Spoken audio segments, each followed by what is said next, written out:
Hi guys, happy Friday, yay! I can't wait to see you soon for our morning meeting. But for right now, I'm going to continue reading Holes to you, and we are on chapter 34.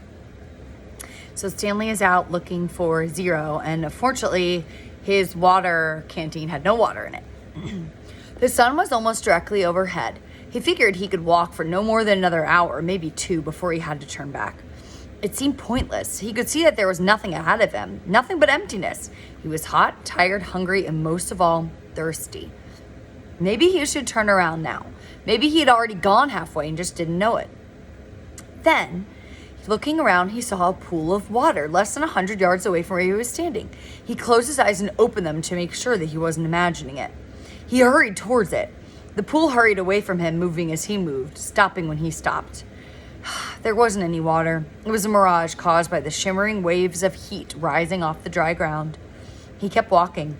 He still carried the empty sack of sunflower seeds. He didn't know if he might find something to put in it. After a while, he thought he could make out the shape of the mountains in the haze. At first, he wasn't sure if this was another mirage, but the further he walked, the clearer they came into view. Almost straight ahead of him, he could see what looked like a fist with its thumb sticking out. He didn't know how far away. 5 miles? 50 miles? One thing was certain. It was more than halfway. Sorry. I just ate an Oreo, so, health. He kept walking towards it, although he didn't know why. He knew he'd have to turn around before he got there, but every time he looked up, it seemed to encourage him, giving him the thumbs up sign. As he continued walking, he became aware of a large object on the lake. He couldn't tell what it was, or even if it was natural or man-made. It looked like a little fallen tree, although it didn't seem likely that a tree would grow here. More likely it was a ridge of dirt or rocks. The object, whatever it was not on the way to the big thumb, but just a little off to the right. He tried to decide whether to go towards it or continue towards the big thumb, or maybe just turn around. There was no point in heading towards the big thumb. He decided he would never make it. For all he knew, it was like chasing the moon. But he could make it to the mysterious object. He changed directions. He doubted it was anything, but the fact that there was something in the middle of this nothing made it hard for him to pass up. He decided to make the object his halfway point, and he hoped he had already gone too far. He laughed to himself when he saw it. It was a boat, or part of a boat anyway. It struck him as funny to see a boat in the middle of this dry and barren wasteland, but after all, he realized this was once a lake. The boat lay upside down, half buried in the dirt. Someone may have drowned here, he thought grimly, at the same spot where he very well may die of thirst. The name on the boat was painted on the back. The upside-down letters were peeled and faded, but Stanley could read the name, Mary Lou. On one side of the boat, there was a pile of dirt, and then a tunnel leading below the dirt. The tunnel looked big enough for a good-sized animal to crawl through. He heard a noise. Something stirred under the boat. It was coming out. "Hey!" Stanley shouting, hoping to scare it back inside. His mouth was very dry, and it was hard to shout very loudly. "Hey!" the thing answered weakly. Then a dark hand in an orange sleeve reached up out of the tunnel. Chapter 35. Zero's face looked like a jack-o'-lantern that had been left out too many days past Halloween, half-rotten with sunken eyes and a droopy smile. "Is that water?" he asked. His voice was weak and raspy. His lips were so pale they were almost white, and his tongue seemed to flop around uselessly in his mouth as he spoke, as if it was getting in the way. "It's empty," said Stanley. He stared at Zero, not quite believing he was real.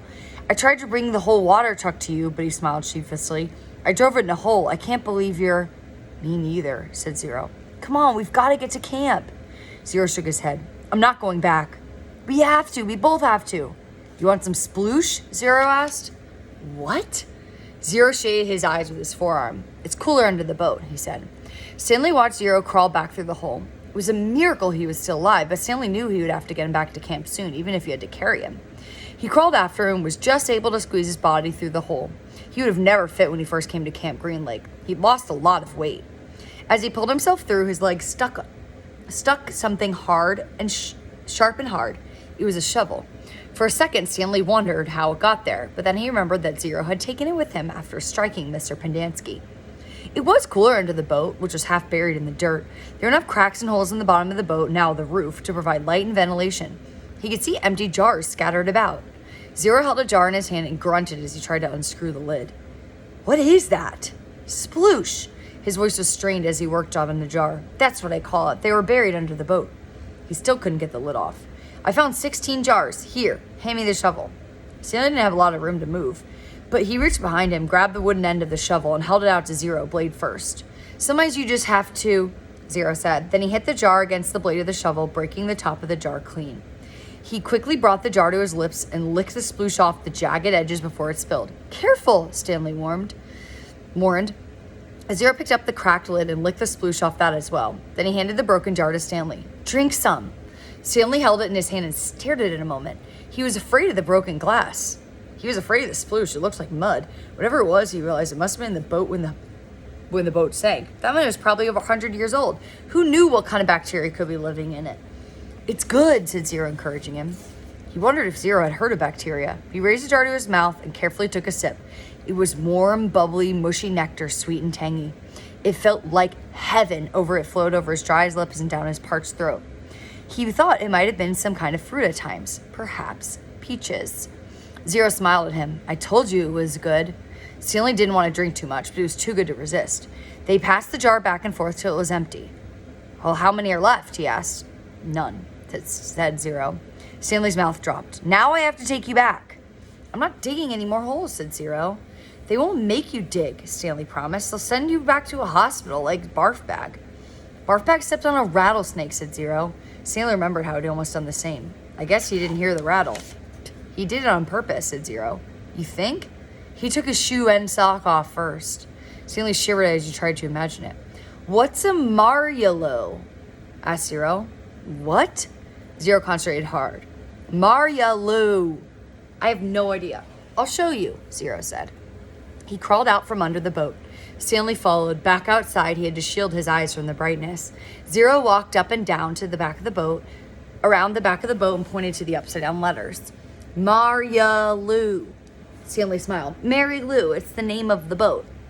Mary Lou, Zero repeated, studying the letters. I thought the Y made the Y sound. It does, but not when it's at the end of a word. Sometimes Y is a vowel and sometimes it's a consonant. Zero groaned. He grabbed his stomach and bent over. Are you all right? Zero dropped to the ground. He lay on his side with his knees pulled up to his chest. He continued to groan. Stanley helped watch helplessly. He wondered if it was the sploosh. He looked back toward Camp Green Lake. At least he thought it was the direction of Camp Green Lake. He wasn't entirely sure. Zero stopped moaning and his body slowly unbent. I'm taking you back, said Stanley. Zero managed to spit out. He took several breaths. Look, I got a plan so when we get in trouble, Stanley assured him. Remember when I found the gold tube? Remember I gave it to X-Ray and the warden went crazy making us dig when she thought X-Ray found it? I think I'll tell the warden where I really found it and I think she'll let us off. I'm not going back, said Zero. You got nowhere else to go, said Stanley. Zero said nothing. You'll die out here, said Stanley. Then I'll die out here. Stanley didn't know what to do. He had finally come to the rescue to Zero and instead drank the last of his sploosh. He looked off in the distance. I want you to look at something. I'm not. I just want you to look at that mountain up there. See the one that has something sticking out of it? Yeah, I think. What does it look like to you? Does it look like anything? Zero said nothing. His right hand slowly formed a fist, and he raised a thumb. His eyes went from the mountain to his hand back to the mountain. Chapter 36. They put the 4 unbroken jars in the burlap sack in case they might be able to use them. Stanley carried the sack, and Zero held the shovel. I should warn you, Stanley said. I'm not exactly the luckiest guy in the world. Zero wasn't worried. When you spend your whole life living in a hole, he said, the only way you can go is up. They gave each other the thumbs up sign, then headed out. It was the hottest part of the day. Stanley's empty canteen was still strapped around his neck. He thought back to the water truck and wished he'd at least stopped and filled his canteen before running off. They hadn't gone far before Zero had another attack. He clutched his stomach as he let himself fall to the ground. Stanley could only wait for us to pass. The sploosh had saved Zero's life, but now it was destroying him from the insides. He wondered how long it would be before he, too, felt the effects. He looked at the big thumb. It didn't seem any closer when they first started out. Zero took a deep breath and managed to sit up. Can you walk? Stanley asked him. Just give me a second, Zero said. He took another deep breath, then, using the shovel, pulled himself back to his feet. He gave Stanley the thumbs up sign, and they continued. Sometimes Stanley would try to go for a little while without looking at the big thumb. He'd make a mental snapshot of how it looked, then wait maybe 10 minutes before looking at it again to see if it was closer. It never did. It looked like they were chasing the moon, and if they ever reached it, he realized they'd still have to climb it. I wonder who she was, said Zero. Who? Mary Lou, said Zero. Do you guys remember who Mary Lou was? The name of Sam's donkey? Stanley smiled. I guess she was once a real person on the lake. It's really hard to imagine. I bet she was pretty, said Zero. Somebody must have loved her a lot to name a bathing suit, or to name a boat after her. Yes, said Stanley. I bet she looked great in a bathing suit sitting in the boat while her boyfriend rowed. Stanley used the shovel as a third leg. 2 legs weren't enough for him to keep up. I've got to stop and rest, he said after a while. Stanley looked up at the big thumb. It still didn't look closer. He was afraid that if Zero stopped, he might never get started again. We're almost there, he said. Okay, I'm going to stop there. We're getting really, really good to the good stuff. I want you to make a prediction. If you've already seen the movie, please don't make a prediction. Just because I don't want you to spoil it. What do you predict is going to happen? Do you think they'll make it to the big thumb, God's thumb? Do you think that they'll have to turn around? Do you think Mr. Sir will come roaring up in his truck? Tell me what you think might happen, and I will see you soon for our funny Friday morning meeting. Bye. Love you guys.